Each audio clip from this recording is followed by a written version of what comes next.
Once as a coach, we're in the third base coaching box. One of our jobs is to take advantage of everything we can do to put pressure on the defense, because pressure usually can lead to mistakes. To just sit pat and go station to station with youth baseball or high school baseball doesn't make much sense, because we have opportunities to put pressure on people. We've talked about hit and run and hit, base stealings, all of that. But now let's say we have runners on first and third. One option is a delay steal. If we're noticing that when the pitcher delivers the ball, the shortstop and the second baseman are not breaking to second base. They're just seeing the runner not going, and they're just standing in their positions. One great first and third play is a delay steal. The runner on first takes his normal 3 slide steps as secondary lead, but then at the end of the third slide step, he breaks for second. What that's going to create is a rushed throw from the catcher, and if the shortstop and second baseman are 30 feet from the bag or 28 feet from the bag, the ball's going to get there before they do, and they're going to throw the ball into center fielder, and we're going to walk home. A second thing to look for is to have your runner at first take an exceptionally big lead. Not only his normal lead, but 2.5 extra steps beyond that. Just trying to draw a pickoff from the pitcher. Now, a couple things can happen here. First is the pitcher can throw home anyway. Well, from a huge lead, if the pitcher throws home, as soon as he picks his foot up, we're going to steal second base and get out of a double play situation. If we can get him to make a pickoff at first base, as soon as he makes the move, our runner at third takes 4 extra steps down the line and is ready to go. He takes a good advanced secondary lead, and he's just ready. So as soon as the first baseman throws the ball to the shortstop covering second base, because the guy is taking off for second, as soon as that ball is released, as soon as there's air out of the ball, fingertips to the ball, the runner on third breaks for home. He will beat the throw from the first baseman to the shortstop 120 feet home. 80+% of the time, if he's got speed, it's never close. In the meantime, the runner gets a ball call, and especially with 2 outs. Ball means this: don't run into the tag at second base. Just stay in a rundown until the runner on third is scored. This is a great play with 2 outs, 2 strikes on a hitter, and you don't have much of a chance of getting anything going. The last thing that could happen with this balk steal is the pitcher can step off. If he does, just go back to first base. They're ready for this, and we got to try something else. Another first and third play is called late break, and this is how that one works. The runner on first just has his primary lead, and when the ball is thrown to the plate, he doesn't extend his primary lead. He just has this regular lead. When the ball enters the hitting area, he takes off with one of the worst jumps in the history of baseball. So the catcher's eyes are going to light up, and this looks like a great opportunity to throw a guy out at second by about 50 feet. So he comes up throwing. Our runner at third, as soon as the ball leaves the catcher's hand, is going to break. Now, one possibility is the catcher's going to throw it right back to the pitcher.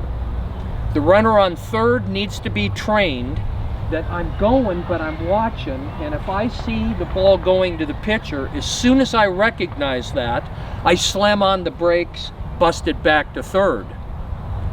Also this, the late breaking runner on first, as soon as the ball is thrown by the catcher, he slams on the brakes and runs back to first. So ideally, this is what happens. Catcher throws it to second, shortstop catches the ball, tags no one, and the runner on third scores easily, and you've just stolen a run from third without getting anybody thrown out or sacrifice a run. Similar to that is an opportunity with less than 2 outs that you have on that side of the field a pop-up behind first base or in heading towards the right field line out on the grass that either the first baseman or the second baseman is going to catch. It's a routine play. You have an oral call. We usually said, "Holy cow." That means both the runner at first and third are going to tag up on this. Runner at first is ready. He takes off as soon as the ball is caught. The runner on third, as soon as the ball is caught, starts to slide down the line with slide steps. As soon as that guy sees the runner on first going to second and throws the ball to the shortstop for an easy out, our runner on third breaks for home, and our runner that is tagging up realizes they're going to slam on the brakes, stay in a rundown till he scores, and we're going to steal a run on a pop-up to short right or right behind first base instead of just stand there and expect the next guy to get a base hit. We're going to take what they give us right there. A last first and third is just a straight double steal. And there's no gimmick to this. There's just the runner on first is going to straight steal, pitcher puts a foot up, gone. And he's looking inside. And we're just going to react to the play. He's committed to try to steal the bag. If they throw him out, they throw him out. If he makes it, he makes it. The runner on third is taking his normal secondary lead. He's taking 2 slide steps, and then he's going to the line, getting big on the line. And he's just watching this play develop. If the catcher throws the ball right back to the pitcher, he just slams on the brakes, goes back to third. They've given us second base. If, though, he reads the throw is going to be over the pitcher's head, as soon as he reads from his secondary lead that the throw is going all the way to second, we're going to take our chances of 2 40-yard throws not beating a 70-foot sprint. And our odds are really good. Our odds are really good that if they cut the ball at second and try to throw us out, he's going to be safe and he's going to have stolen second base. A few basic ideas, given that we as coaches have put first and third plays in our play bag, of stopping first and thirds from happening. Priority number 1.